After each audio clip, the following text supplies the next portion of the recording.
Chapter 8. Melody knew it was childish, but on Wednesday at school, she went to the other end of the building to get to the third floor. Sure, they were going out on Friday, but it wasn't a real date. Friends, isn't that what he said? It was what they all said, eventually. But she couldn't take being compared to Lana What's-Her-Name with the suede skirts and the non-existent waist. True, the last 3 days she was down another pound, but she still couldn't compete with the Lanas of the world, and she knew it.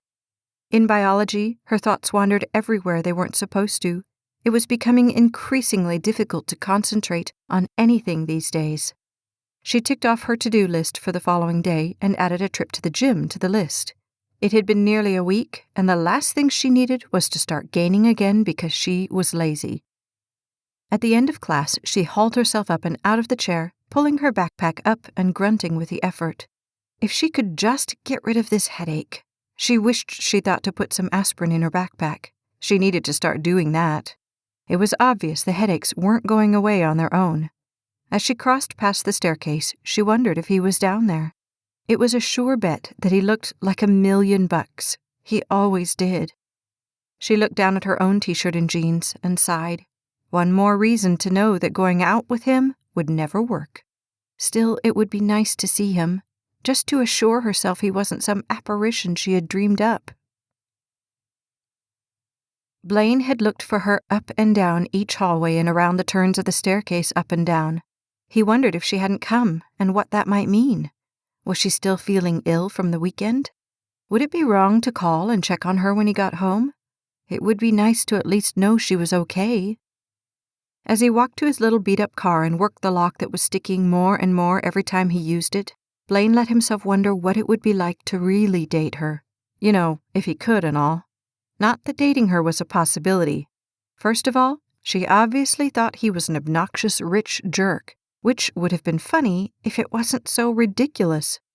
Then there was the whole how could he pull off keeping the secret of his real life from her? Not to mention the actual time commitment involved in going to school, taking care of Dylan, working, and trying to keep home from completely falling apart. He didn't exactly have scads of free time for something as frivolous as a girlfriend.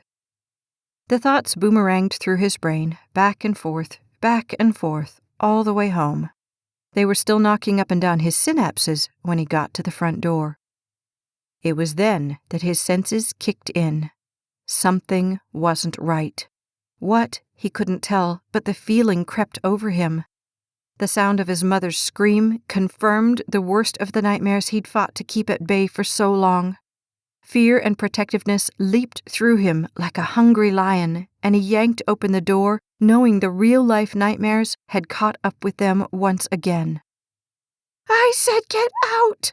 his mother screamed hysterically as she stood there in the kitchen with a knife in her shaking hand. Dylan cowered just behind her in the doorway. One look told Blaine the hulk of a man standing between him and his family was the same man he'd had more than one run-in with. However, any surprise of an entrance he might have made was destroyed by the squeak of the door when he opened it. Jerking around, the tattooed, muscle-bound man he'd never called stepdad glared at him through beady, dark, drug-laden eyes. "What are you looking at, punk?" Blaine let his backpack slide to the floor as fear and courage battled for control. With his stepdad's focus split, Blaine looked over at his mother. "Call 911, Ma." Her gaze said she wanted at all costs not to do that. Now! Adrenaline gushed into his veins like Niagara, and his senses all homed in on how to survive until the cops showed up.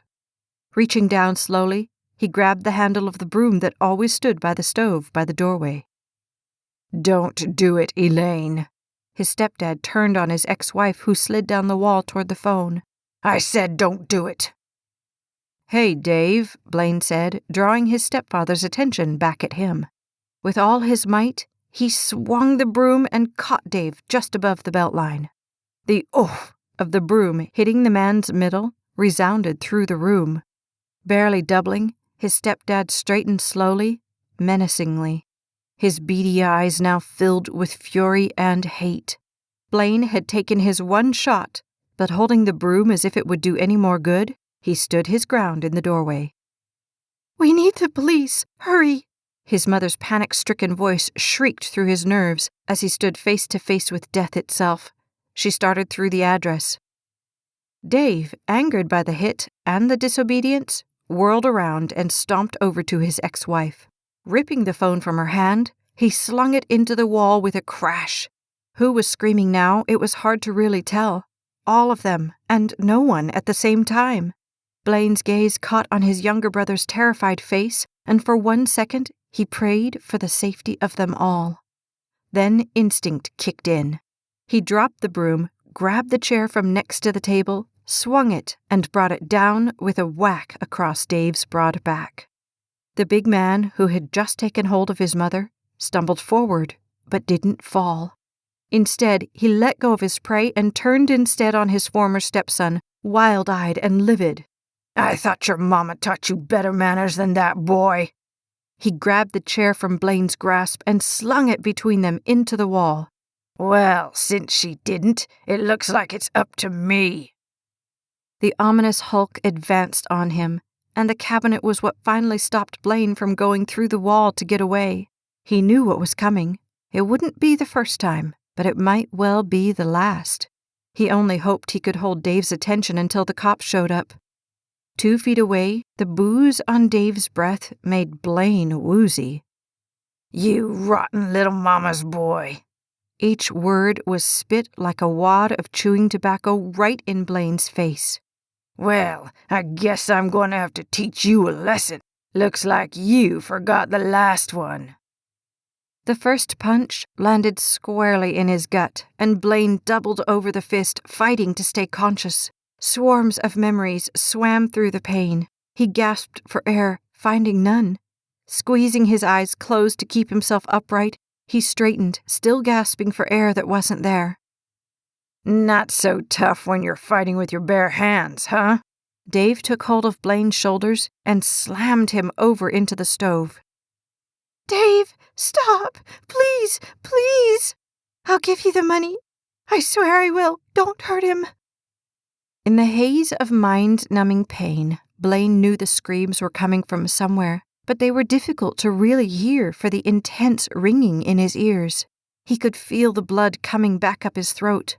Retching bile and blood choked him, and he coughed, trying to keep them down. "You think you're so smart." Another punch landed on the left side of his head as a sound permeated the air around him. Was it sirens or angels? He couldn't tell.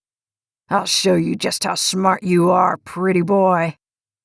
With the last of his strength, and still doubled over, Blaine launched himself into the middle of the man who had no reason not to send him to the hospital or heaven right then and there. They toppled backward, crashing over the table and chairs. On the floor on the other side, Dave came out on top, leering at him with hatred so deep it could have been a reflection of the pit of hell. Fists, knees, feet. They all found their mark as Blaine did the only thing he could, curl into a ball to ward them off. The sheer noise was enough to make his head crack. "Police, open up! Freeze! Now!" Shouts came from every direction at once. That's it! That's it! Stand up! Put your hands on your head!" Light burst onto the scene just as everything went black. Come on back to us, son." Oh. Pain reverberated through every cavity of Blaine's entire body as a cough came choking up. The harder he tried to stay awake, the worse it became. Still, he couldn't just give in to it. There was too much riding on him not. He pushed back at the blue-clad figure shining a headache-inducing light into his eyes. Don't do that." Struggling, and only with the help of the figure, he pulled himself to sitting and crawled the 2 feet over to the wall. At least there he had something to lean against. He wiped his hand across his face, feeling the sticky ooze that clung to the side of his head. He pulled his hand back and looked at it. Blood. Yes, it was blood. He nodded as if to explain that to himself, and then let his elbow fall against his knee, spent. "We need to take you in, sir. We've got the gurney." However, Blaine waved them off, pulled his hand across his mouth, which felt as sticky as his temple. "I'm fine." He still wasn't really breathing, more exhaling through the words. He put his hand up to the bridge of his nose and pushed upward. "Really, I don't need a doctor." "Son, you took a pretty good beating there. We really need to take you in and get you checked out." With no strength left anywhere in him, Blaine grabbed a chair and struggled up onto it. He had to convince them. There was no other choice. "I'm fine, guys, really. Nothing a little peroxide won't fix." His attention caught on his mother's thin frame standing with one of the police officers on the other side of the kitchen. Strange, he hadn't realized she was that thin. He wondered if it was just the way the light seemed, or maybe it was the pale cotton house dress she wore. The blackness swirled around him again, but he fought it off. Somehow he had to stay upright. They couldn't afford a hospital visit. When he stood, only half of him went up. He clasped his arm over his stomach and ribs. How he got across the kitchen was a mystery, because the only thing keeping him from passing out was willpower. "Did you tell them about the restraining order?" "Oh, Blaine, my God, look at you." His mother put her hands on his face. The pity and fear in her eyes rang through his soul.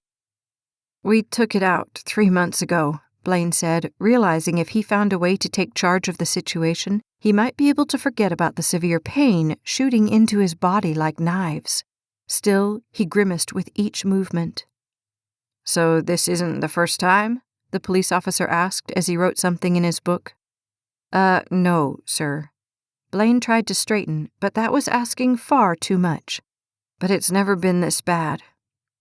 "Our divorce is supposed to be finalized the first part of May," his mother supplied. "And he's angry about that?" The flash of pleading apology his mother sent his way confirmed Blaine's worst fear. Dave wasn't just some guy his mom had been stupid enough to marry. He was also her connection to the drugs that she had sworn she was no longer on. "I guess so. So there's nothing else, nothing you want to put in the report?" For one single second, the thought of telling the man everything he wanted to know flashed through Blaine. But his mother's eyes wouldn't let him. He let his gaze fall. What else could he say? "No." The cut on his temple wasn't all that bad. It was the rest of him that felt like it had gone through a wine press. On Friday night, Blaine did what he could to cover up the remaining nicks and bruises on his face, tried to brush his hair down and over the cut, which didn't really work, made sure his ribs were wrapped as tightly as he could get them, took Dylan to the babysitter's, and headed for Peyton's. The maid let him in the mansion's palatial front door and led him all the way around and out to the pool in the back. "Well, well, look who's back," Peyton said, gazing up from his seat on the lounge chair. He looked up at Blaine, preparing for a more targeted barb, when suddenly he stopped. His face sank in concern. "What happened to you?" Blaine hated his friend knowing how far they had fallen. He hated everything about the whole situation. Living 4 doors down from this very house seemed a million years in the past. "Oh, you know, can't stay out of trouble too long." He eased himself onto the empty lounge chair just to Peyton's right, fighting not to groan, but it wasn't easy. Tanned, blonde, with feathered hair and chiseled features, Peyton was the embodiment of Houston prosperous. Of course, that had more to do with his father's oil wells and land deals than anything Peyton himself had ever done. With the rest of the world, Peyton was less than deep. But ever since Blaine came to his aid when the 6 kids in elementary school were planning to beat him up, Peyton had had a soft spot where Blaine was concerned. He sat up and inspected Blaine closer. "What's up with this?" He reached out to touch the cut, which was far more visible than Blaine wanted it to be. He ducked away, turning sideways in embarrassment. "A fight at a bar, Wednesday." He lifted his chin, clenching his teeth through the lie. "Me and some buddies were kicking back with a few cold ones. This jerk came over and started making trouble. You know how it is." Peyton knew very well. Together they'd seen their share of stupidity growing up. It was half the fun of being rich. Peyton had never really asked about the new circumstances in Blaine's life. It was easier to pretend nothing had ever changed. But at that moment, Blaine saw the look of complete comprehension in his friend's face, and he pleaded with fate not to let him ask. Calm understanding slid over the questions in Peyton's brown eyes. He laid back down on the lounge chair. Well, I hope you're not planning on finding more action tonight in my car. I just had it washed, you know. Settling himself back onto the lounge chair, Peyton resumed soaking in the late afternoon sun. It really wasn't warm enough to sunbathe yet, but Blaine knew Peyton liked the picture it made. If nothing else, Peyton knew about images. He knew how to make them and how to protect them. That's why Blaine had come to Peyton in the first place. Peyton understood. No way, dude, Blaine laughed, pulling himself forward to stop the pain that caused. He shifted, hoping that would help. It didn't. One gnarly fight's enough to last me for a while. Melody and I are just going to hang out with some friends. The second her name was out of his mouth, he wanted to yank it back. Great. Melody. Peyton drilled him with his gaze. You're going to have to bring her around sometime. Introduce us. Show her off a little. Oh, I know. Peyton snapped his fingers, bringing him upright. Next Saturday, Daphne's having her summer kickoff party. The very idea drilled through Blaine.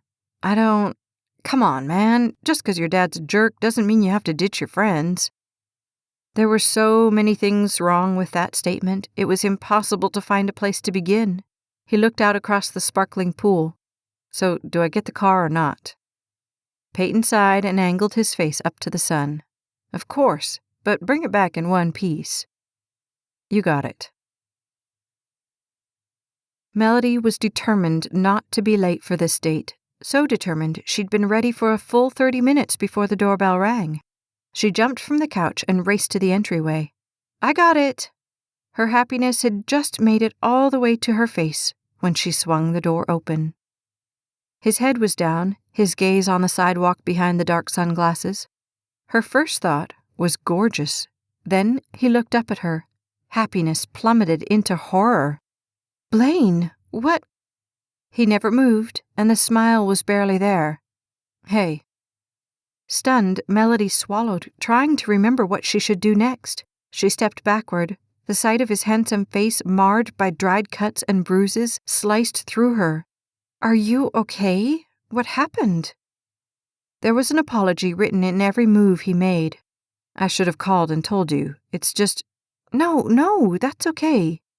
Waves of worry crashed over her as she watched him wince in pain when he stepped up the stair and through the door. What happened? It was dumb. I got in a fight at a bar, defending a friend of mine. Carefully, he reached up and removed the sunglasses. Sick horror surged through her. Blaine! Without really thinking about it, she stepped toward him and touched the blood-red scab just over his temple. Thinking was becoming a real issue. Her gaze fell to his face, although he wasn't looking at her. We don't have to go. It's not worth... No. The sharpness of the words stopped her. It's okay, really. It's better than it looks. His eyes pleaded with her to believe him. She didn't want to, and really, she didn't. But what choice did she have? Pushing the fall of hair out of her eyes, she wrenched her gaze from him.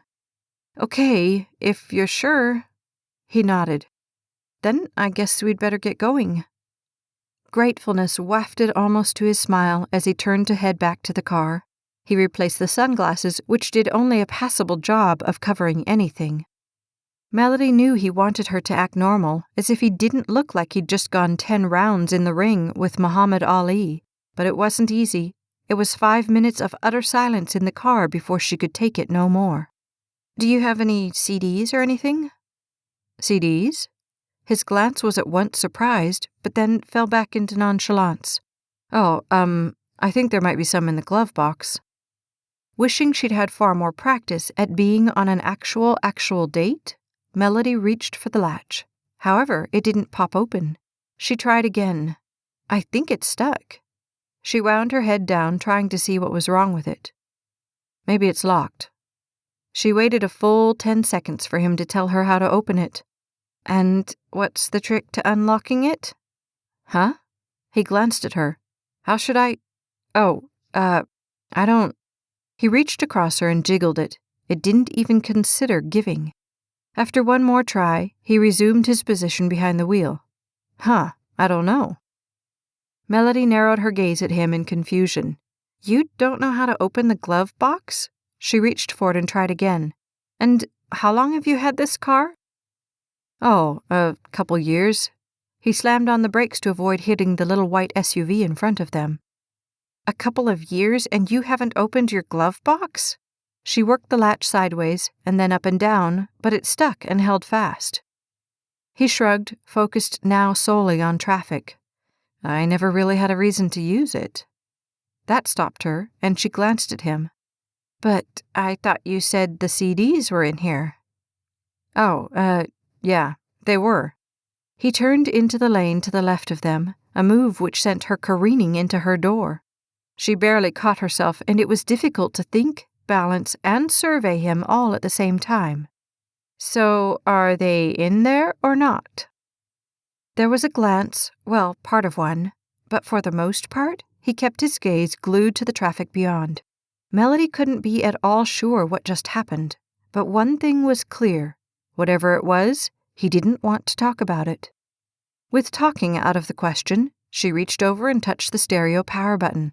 At least they could listen to the radio. Instantly, the car was filled with window-shattering sound. It pounded through her, resetting her heart's rhythm. She slammed her hands against her ears as she fought to figure out how to turn it down to a normal, sane level. Scrambling, she turned every knob she came to, and how there could be that many on one simple radio, she had no idea. Then his hand was scrambling with hers, bumping into her as it too searched for the magic knob that would make the pounding drumbeat stop. One flick of one of their efforts, and they were once again plunged into silence. Melody closed her eyes and then peeled them up from the resting place. Wow, that was loud. She put her finger in her ear and shook her head. Do you always listen to your music at ear-splitting levels? No, I didn't. Somebody must have messed with it when I took it to get it cleaned. He still wasn't looking at her. At all. The understanding of what a blundering dunce she was came over her, and she squeezed her eyes closed to pull some piece of not hopeless back to her. She wanted to apologize, but that seemed lame. What was she going to do? Apologize for roping him into this nightmare? She should, honestly. As bad as this was going, there wasn't much hope for the rest of the night. However, she couldn't find the words, so she sat back in the seat, kept her hands on her lap, and her big mouth closed the rest of the trip. By the time they got to AJ and Eve's, Blaine knew Melody had to know everything about what a phony he really was. After all, who owns a car for 2 years but doesn't know how to turn the stereo down? Who owns a car and has no idea where the CDs are, or doesn't even know how to open the glove box? Her silence screamed how surely she was onto him, and no matter how hard he tried, he could come up with no way to smooth things over and make them go back to how they were before things started spiraling so far out of control. The only good thing was that Dylan was with Mrs. Rodriguez tonight, so at least Blaine didn't have to worry about that.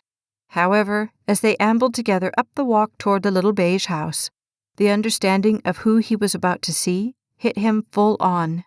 He'd taken the last couple of days off work so no one would know, but judging by Melody's initial reaction, Eve not noticing was a pretty long stretch.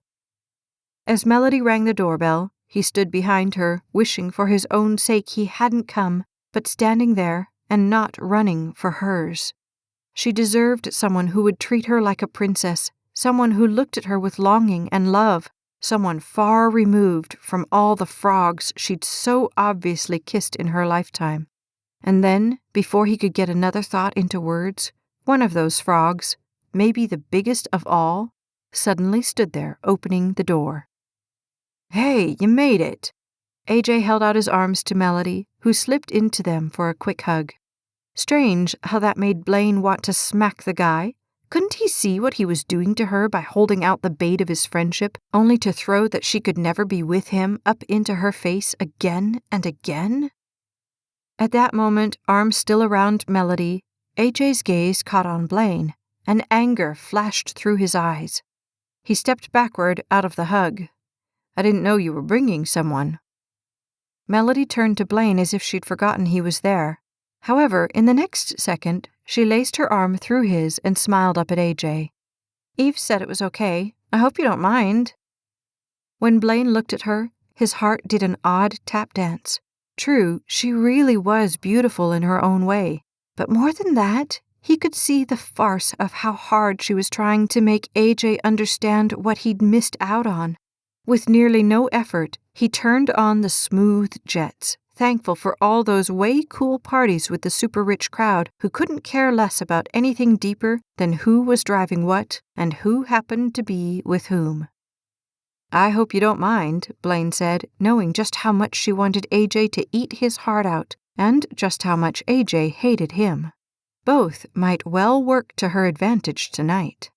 He pulled his arm out of hers and laid it over her shoulders.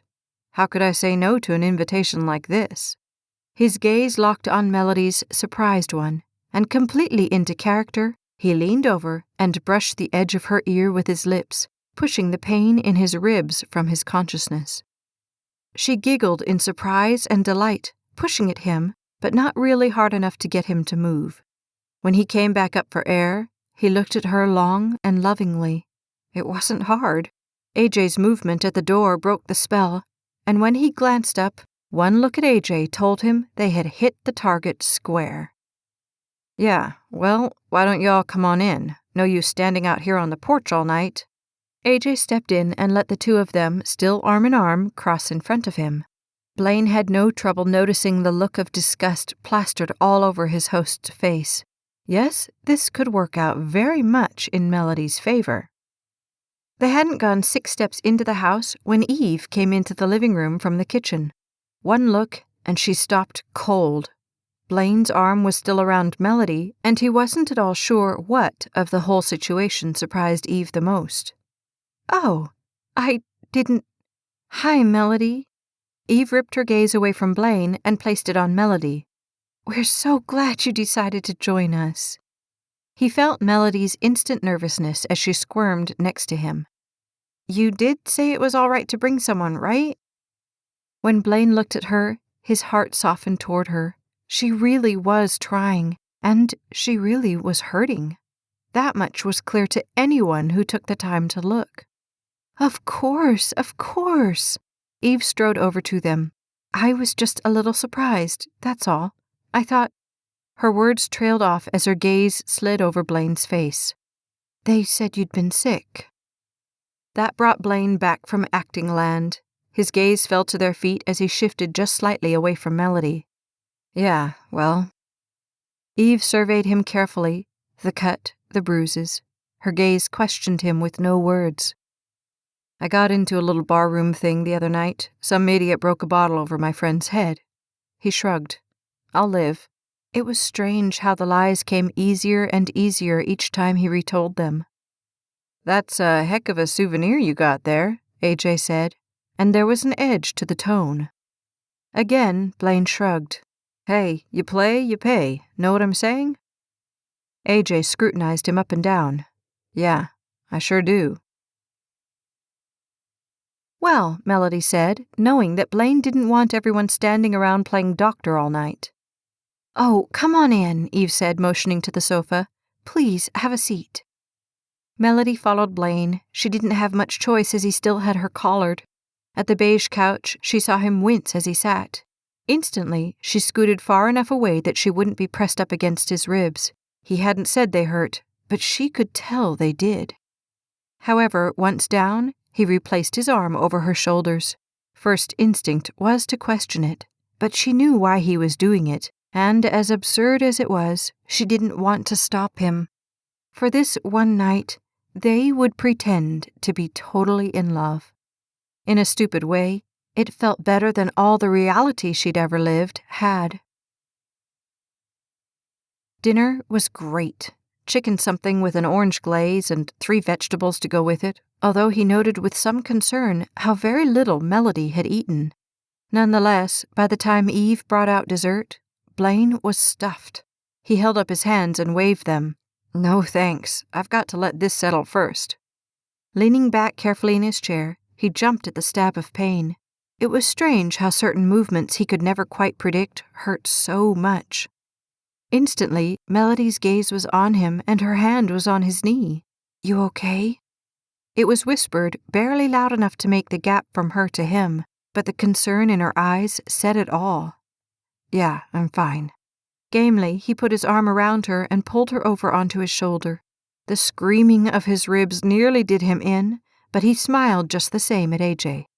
"So, I hear you're a poker player."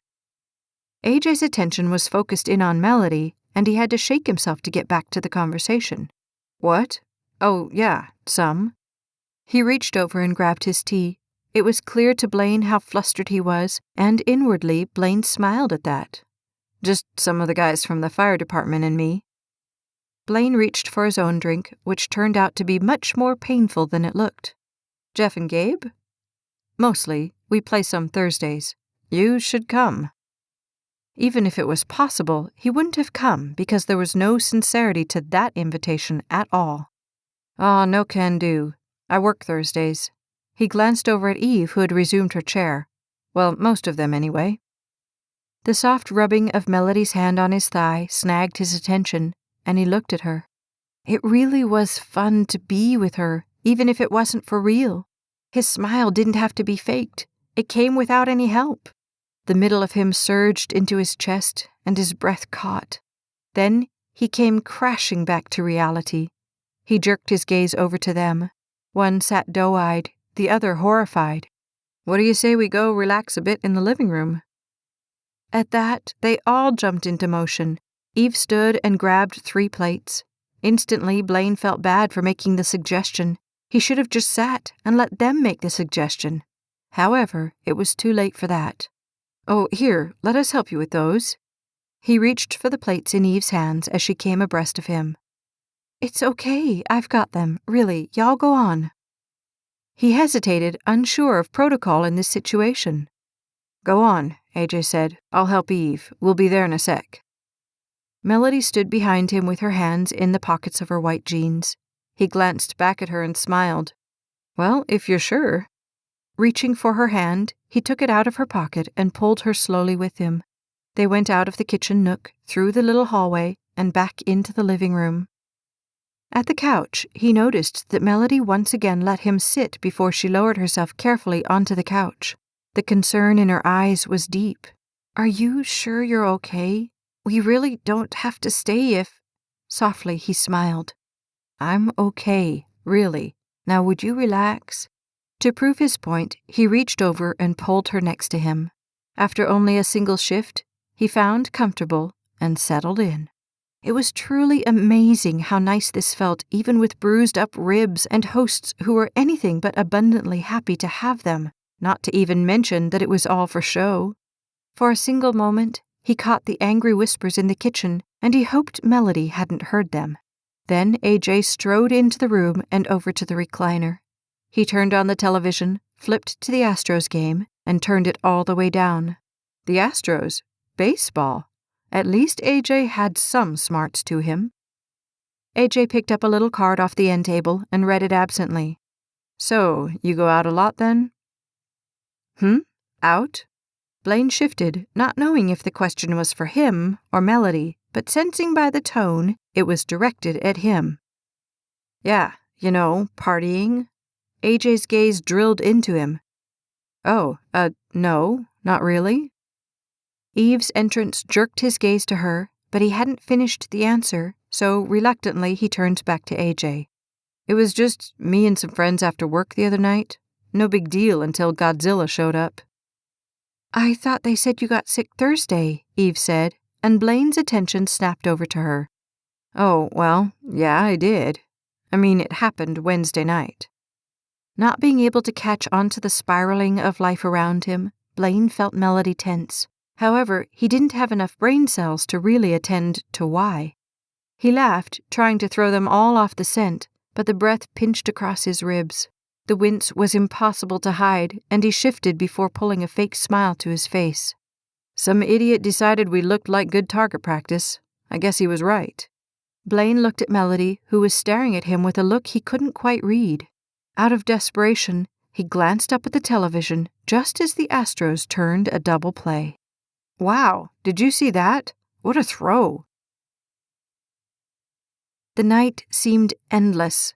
They were like oil and water, two couples with so little in common. The only thing they had in common was having nothing in common. By the time 10 o'clock rolled around, Melody could take the tedium no longer.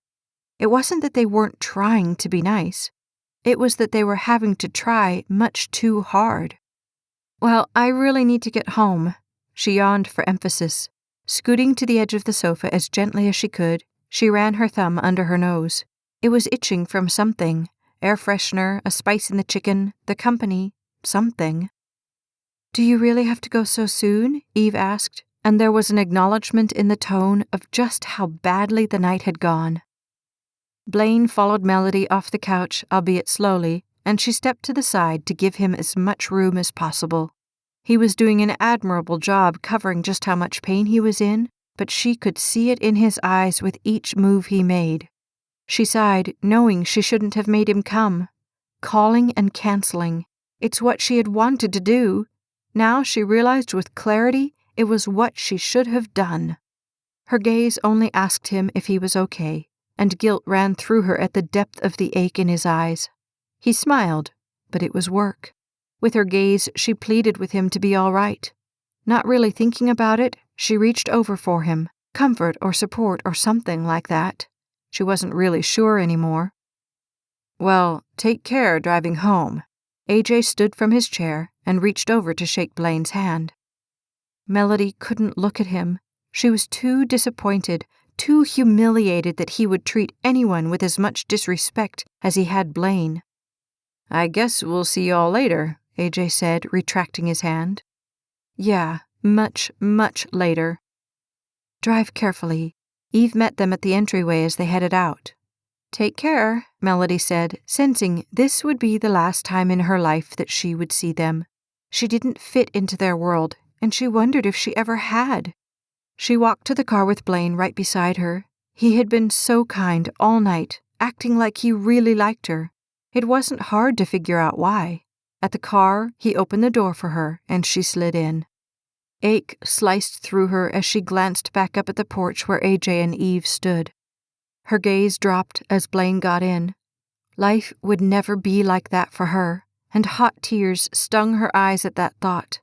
As he pulled away from the curb, she sniffed back the tears, wishing everything about her whole life was so different. They drove only to the end of the block before she looked over at Blaine. Sweet Blaine, who had put his own comfort and peace aside to help her out. Again. She didn't deserve him, even as a friend. Thanks. In surprise, he glanced over at her. For what? For acting like you like me? This glance held more concern. I do like you. Yeah. There was a small laugh. But not like that. Not the arm around the shoulders, like kind of thing. She shook her head, trying not to cry. Still, it was nice to pretend for a while. Blaine's gaze was less on the traffic than on her. Why do you do that? She looked over at him, his face alternately illuminated and then darkened by the lights outside. What? You act like nobody would ever really be interested in you. Do you really think that's true? How he could even ask was beyond her.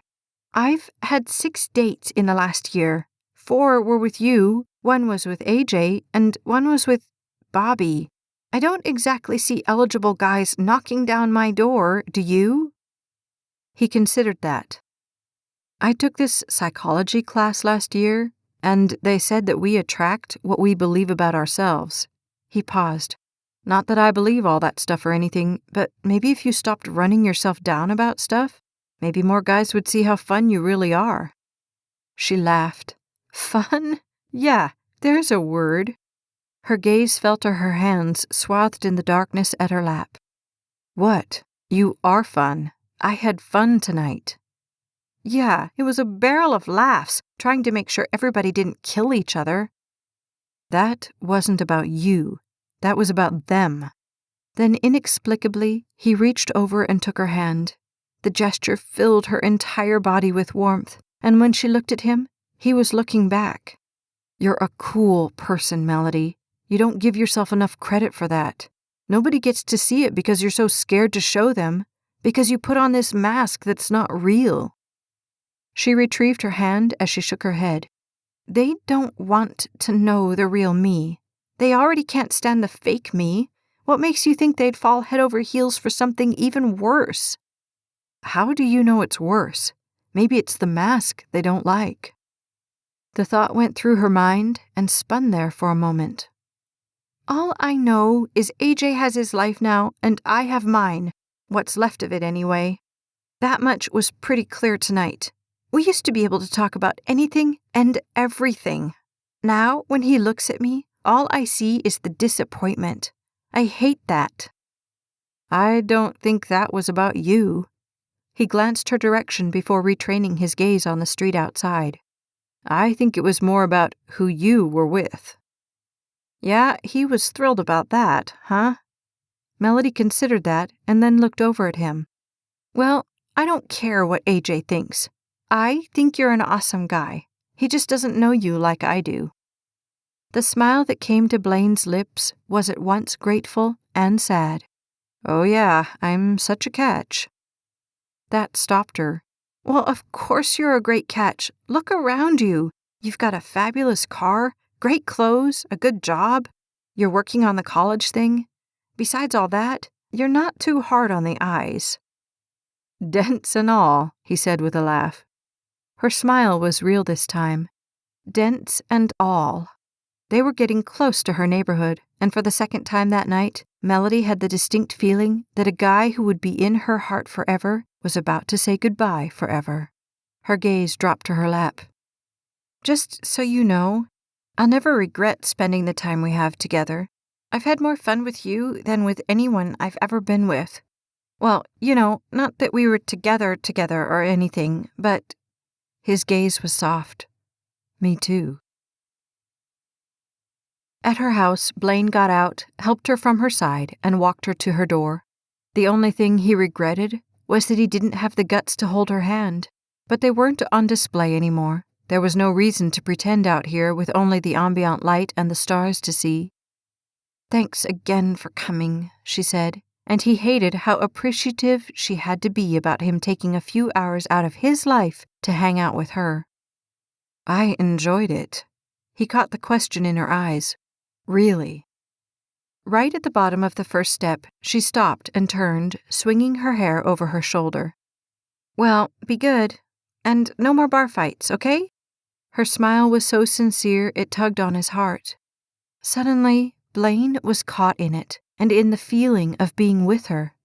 What made him do it, he would never be able to say, but at that moment it seemed the most natural thing in the world to do. He leaned toward her, and their lips touched. The simple kiss swept all sanity from him. He had expected soft and nice, like every other girl he'd ever kissed. He didn't expect it to feel like electricity all the way through to his toes.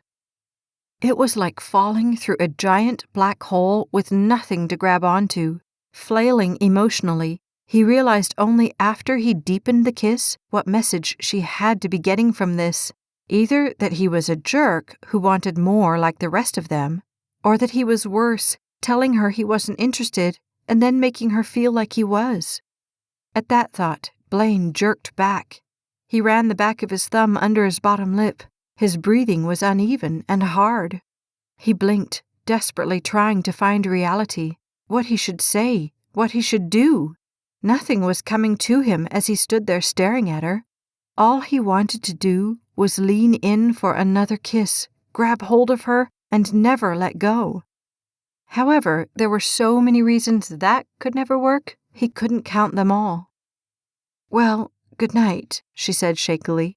Emotions upon emotions traveled over her features as she backed away from him. Then, with a snap, she broke the connection and raced up the stairs. In the next heartbeat, she was gone. With a slow close of his eyes to question where his sanity had gone, Blaine turned back for the car. When he got to it, all he wanted to do was kick the thing, If there was just some way to be honest with her, to go back to the beginning, to the moment he had panicked when Eve asked him out, to not get the car, to not start down this stupid road of lies. If. It was a big word. This has been For Real, Book 3, The Courage Series, written by Staci Stallings, narrated by Becky Dowdy. Copyright 2012 by Staci Stallings. Production copyright 2014 by Staci Stallings. Like and subscribe to the Staci Stallings YouTube channel so you never miss a second of the story.